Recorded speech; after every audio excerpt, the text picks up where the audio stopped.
میرا نام روبینہ ہے۔ ہماری فیملی 4 افراد پر مشتمل تھی۔ میں، میری چھوٹی بہن، اماں اور ابا۔ ابا کی کریانہ کی دکان تھی جو کہ بہت بہترین چلتی تھی۔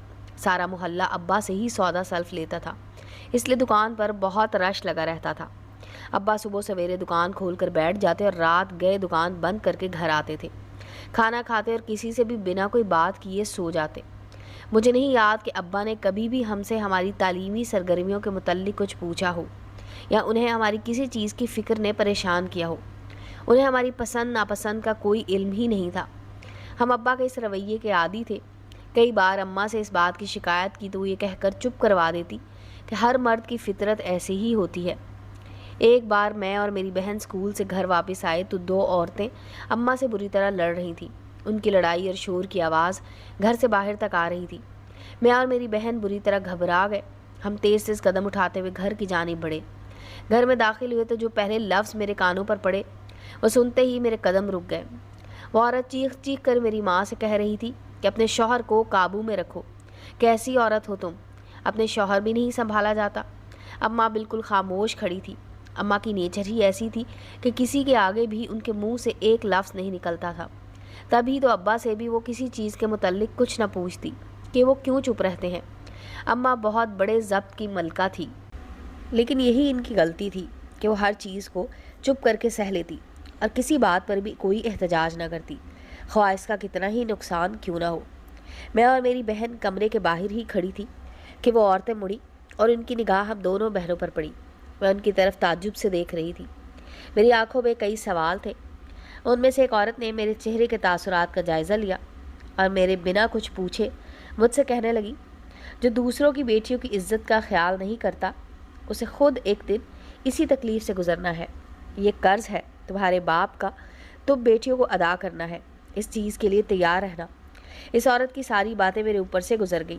میں اس کا منہ دیکھنے لگی اور وہ اپنے دل کی بھڑاس نکال کر چلی گئی۔ اس کے جانے کے بعد میں اماں کے پاس گئی تو وہ سر پکڑ کر بیٹھی رو رہی تھی۔ میں بے ساختہ ان کے پیروں میں بیٹھ گئی اور ان سے ان عورتوں کے متعلق پوچھنے لگی۔ رونے کا سبب تو ابا ہی تھے، لیکن ان کی کن باتوں نے میری سادہ لو ماں کو تکلیف پہنچائی تھی وہ میں نہیں جانتی تھی۔ میرے لاکھ پوچھنے پر بھی انہوں نے مجھے کچھ نہ بتایا اور مجھ سے کہا کہ میرے آگے دروازہ بند کر دو، مجھے کچھ دیر سکون کرنے دو۔ میں کمرے سے باہر آ گئی۔ میری بہن اور میں اپنے کمرے میں چلے گئے۔ کچھ دیر کے بعد میں نے کھانا بنایا اور اماں کے لیے لے کر گئی، لیکن انہوں نے کمرے سے ہی کھانا واپس کر دیا کہ مجھے بھوک نہیں ہے۔ کچھ دیر بعد ابا گھر آئے، مجھے آواز دی کہ کھانا لا دو اور اپنے کمرے میں چلے گئے۔ میں نے کھانا گرم کیا اور ابا کو کمرے میں دینے چلی گئی۔ ابھی میں کمرے سے باہر آئی ہی تھی کہ اماں اور ابا کی لڑائی شروع ہو گئی۔ پہلی بار اماں بے حد غصے میں تھی۔ میں باہر دروازے پر کان لگا کر سننے لگی تاکہ لڑائی کی وجہ جان سکوں، اور ان عورتوں کی باتوں نے بھی مجھے تشویش میں ڈالا ہوا تھا۔ امی نے بات کا آغاز کرتے ہوئے ابا سے کہا کہ تمہیں ذرا شرم نہیں آتی یہ سب کرتے ہوئے؟ تم یہ سب کیسے بھول جاتے ہو کہ تمہاری اپنی بھی 2 جوان بیٹیاں ہیں؟ اگر کوئی ایسا تمہاری بیٹیوں کے ساتھ کرے تو تمہیں کیسا لگے گا؟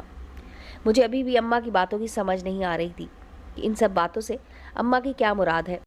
ابا نے ایسا کیا کیا ہے کہ اس سے پہلے انہیں ہمارے بارے میں سوچنا چاہیے تھا؟ ابا نے کہا کہ ایسا کچھ بھی نہیں ہے، ضرور تمہیں کوئی غلط فہمی ہوئی ہے۔ اماں نے ان عورتوں کے متعلق بتایا کہ انہوں نے تمہاری ساری حرکتوں کی خبر کر دی ہے، کہ تم کس طرح سودا سلف یا پیسے پکڑاتے ہوئے بہانے سے ان کے ہاتھ پکڑ لیتے ہو، انہیں ہراساں کرتے ہو اور ان پر جملے کہتے ہو۔ اور مجھے یہ بھی معلوم ہے کہ تم فرزانہ کے گھر جا کر اسے سودا سلف دے کر آتے ہو، اور وہ چائے کے بہانے تمہیں گھر کے اندر کافی دیر تک بٹھائے رکھتی ہے۔ تم کیا سمجھتے ہو کہ آس پاس والوں کی آنکھیں بند ہیں؟ انہیں کچھ نظر نہیں آ رہا کہ کون کیا کر رہا ہے اور کیا نہیں؟ ان باتوں کو سنتے ہی میرا دماغ سن ہو گیا کہ ابا اس کریکٹر کے مالک ہیں۔ میں نے تو کبھی سوچا بھی نہیں تھا۔ تب ہی ابا کا دل گھر میں نہیں لگتا تھا اور نہ ہی وہ اماں میں کوئی دلچسپی لیتے تھے، کیونکہ ان کا دھیان تو دوسری عورتوں کی طرف تھا۔ اماں کی باتیں سن کر ابا طیش میں آ گئے اور کھانے کے برتن اٹھا کر نیچے فرش پر دے مارے۔ میں ڈر کر اپنے کمرے میں چلی گئی۔ کچھ دنوں تک اماں اور ابا اسی بات کو لے کر لڑتے رہے۔ آخر کار اماں نے ابا کو ان کے حال پر چھوڑ دیا، کیونکہ باتیں سوچ سوچ کر اماں کی طبیعت خراب رہنے لگی تھی۔ ابا نے اپنے حال پر کوئی توجہ نہ دی اور نہ ہی خود کو سدھارا۔ کچھ عرصے بعد میرے لیے ایک رشتہ آیا تھا۔ لڑکا دبئی سیٹل تھا، گھر بھی بہت اچھا تھا۔ कुछ ज़्यादा अमीर नहीं थे, बहरहाल घर का गुजारा अच्छा हो रहा था। एहसन कुछ कर्जा लेकर दुबई गया था, इसलिए उसके भेजे हुए पैसों से आधे आधे करके कर्जा अदा किया जा रहा था। अब्बा ने कुछ ज़रूरी छानबीन के बाद मेरे लिए हामी भर दी और मैं ब्याह कर एहसन के घर चली आई। एहसन 3 महीने की छुट्टी पर पाकिस्तान आए हुए थे।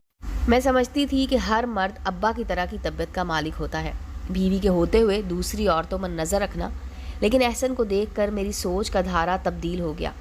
हर मर्द ऐसा हरगिज़ नहीं होता, बल्कि कमज़ोर ईमान वाला शख्स ऐसा ज़रूर होता है जिसे अपनी बीवी के अलावा हर दूसरी औरत हूर दिखाई देती है। एहसन ने इन 3 महीनों में अपने प्यार और मोहब्बत से मुझे अपना गर्विदा बना लिया और फिर एक दिन वो मुझे छोड़कर दुबई चले गए। जाहिर है प्यार करने वाले शौहर की जुदाई लम्हा भर के लिए क्यों ना हो, बर्दाश्त से बाहर होती है। उनके जाने के बाद मेरा ससुराल में दिल ही नहीं लगता था। मैंने अपने आप को घर के कामों में बेइंतहा मसरूफ़ कर दिया ताकि एहसन की याद कम आए। एहसन भी मेरे बगैर वहाँ खुश नहीं थे, लेकिन नौकरी छोड़कर पाकिस्तान भी नहीं आ सकते थे। इन पर अभी कुछ कर्जा था जो उन्होंने अदा करना था। ससुर तो मेरी शादी से 4 साल पहले ही फौत हो चुके थे। एहसन घर के वाहिद कफील थे। घर का हफ्ते भर का राशन मेरी सास लेकर आती थी। एक दिन वो सौदा लेकर आ रही थी कि वो सीढ़ियों से बुरी तरह स्लिप होकर गिर गई और उनके घुटनों पर काफ़ी चोट आई, जिसके बाद वो चलने फिरने से कासिर हो गई। इस बार जब राशन ख़त्म हुआ तो मेरी सास ने मुझे कहा कि अब ये काम तुम्हें करना पड़ेगा। घर में और कोई नहीं था जो ये काम करता, तो मैंने उनसे कुछ मालूमात ली कि किस दुकान से सौदा लेना है वगैरह वगैरह, ताकि मैं ले आऊँ। तो उन्होंने बताया कि पिछली गली में ही दुकान है एहसन के दोस्त की, सारा सौदा वहीं से आता है। एहसन हर महीने राशन के पैसे भेज देता है। तुम बस जाओ और घर की ज़रूरत की हर चीज़ ले आओ और उसे कह देना कि एहसन के खाते में सारा हिसाब लिख ले। मैंने कहा ठीक है और बड़ी चादर ओढ़ कर दुकान की तरफ चल दी। मैं घर से पहली बार बाहर निकल रही थी। मुझे सब बहुत अजीब लग रहा, लेकिन कोई और मर्द भी नहीं था। मैं उसके बताए हुए पते पर पहुंची तो वहाँ एक शख्स मौजूद था। मैंने अपना तारुफ करवाया कि एहसन के घर से आई हूँ, फिर अपना सौदा ख़रीदा और हिसाब लिखने का कहकर वापस आ गई। उस शख्स का नाम शकील था। अब हर हफ्ते मुझे ख़रीदारी करने जाना पड़ता। शकील को मालूम था कि मेरी सास को घुटनों की तकलीफ़ है, इसलिए वो चलने फिरने से कासिर है। तो उसने मुझसे कहा कि आप मेरा नंबर ले लें, आपको जो सौदा चाहिए मुझे कॉल करके बता दिया करें, मैं आपके घर पहुंचा दिया करूंगा। आपको दुकान पर आने की ज़रूरत नहीं है। एहसन मेरा बहुत अच्छा दोस्त है, इसलिए आप भी मेरे लिए काबिल एहतराम हैं। मैं इस शख्स की बातों से बहुत मुतासिर हुई और सोचने लगी कि एहसन के दोस्त भी एहसन की तरह बहुत अच्छे हैं। मैंने उनका शुक्रिया अदा किया और उनका नंबर लेकर घर आ गई और अपनी सास से भी सारी बात डिस्कस की, तो उन्होंने भी शकील को ढेरों दुआएं दी कि उसे इतना एहसास है हमारा। अगले हफ्ते वो सारा सौदा लेकर ख़ुद हमारे घर आ गया, जो मैंने उसे फ़ोन पर बताया था। उसके आने पर मेरी सास ने उसे अपने पास बुला लिया और मुझे उसके लिए चाय बनाने को कहा। मैंने चाय बनाई, वो कुछ देर बैठा, फिर चाय पीकर चला गया। 2-3 हफ्ते ही सिलसिला रहा। एक रोज़ जब वो आया तो मेरी सास सो रही थी। वो सीधा मेरे कमरे में घुस आया, सौदा थमा कर मेरा हाथ पकड़ लिया और मुझसे ज़बरदस्ती करने लगा। मेरी सास गहरी नींद में अपने कमरे में सो रही थी। मैंने ख़ुद को बचाने के लिए बड़ी मज़ाहमत की, लेकिन मैं नाकाम रही और वो मुझसे अपने एहसानात का बदला वसूल करके चला गया। मैं खुद को उजाड़ कर बैठी इस औरत की बातें मेरे दिमाग में घूमने लगी कि मेरा बाप जो कर रहा है वो कर्ज मैंने अदा करना है। मैंने अपने बाप का कर्ज अदा कर दिया, लेकिन कोई मुझे भी बताए इसमें मेरा क्या कसूर था। मुझे सबके गुनाहों की सज़ा क्यों मिली? इससे तो अब्बा के गुनाहों की बख्शिश नहीं होगी, बल्कि गुनाहों में इजाफा ज़रूर हो सकता है। इस दिन के बाद मैंने शकील से सौदा लेना छोड़ दिया और एहसन से कहा कि कुछ भी करे वापस आ जाएं। मुझसे अकेले घर का निज़ाम नहीं संभाला जा रहा था। इसकी तबीयत भी दिन ब दिन ख़राब रहने लगी थी। मैं बिल्कुल अकेली पड़ गई थी, तो ऐसे में एहसन ने वापस आने में ही भलाई जानी। उन्होंने कुछ पैसे जमा कर रखे थे, वो उन्होंने कर्जदार को देकर अपना कर्ज अदा किया और पाकिस्तान में ही जॉब तलाश करनी शुरू कर दी। इन्हें काम का एक्सपीरियंस था, इसलिए जॉब के लिए ज़्यादा धक्के नहीं खाने पड़े। एहसन ही दरअसल मेरे मुहाफिज थे। उनके होते हुए कोई मेरी तरफ मैली आंख से भी नहीं देख सकता था। अब मैं ख़ुद को मुकम्मल महफूज समझती हूँ और दुआ करती हूँ कि अब्बा ख़ुद को सुधार लें। कहीं ऐसा ना हो कि उनके गुनाहों की सज़ा मेरी छोटी बहन को भी अदा करनी पड़े। उम्मीद है दोस्तों स्टोरी अच्छी लगी होगी। चैनल को लाइक और सब्सक्राइब करें और बेल आइकॉन का बटन दबाना मत भूलें, ताकि हर नए आने वाली स्टोरी का नोटिफिकेशन आपको मिल सके। ملتے ہیں اگلی سٹوری کے ساتھ.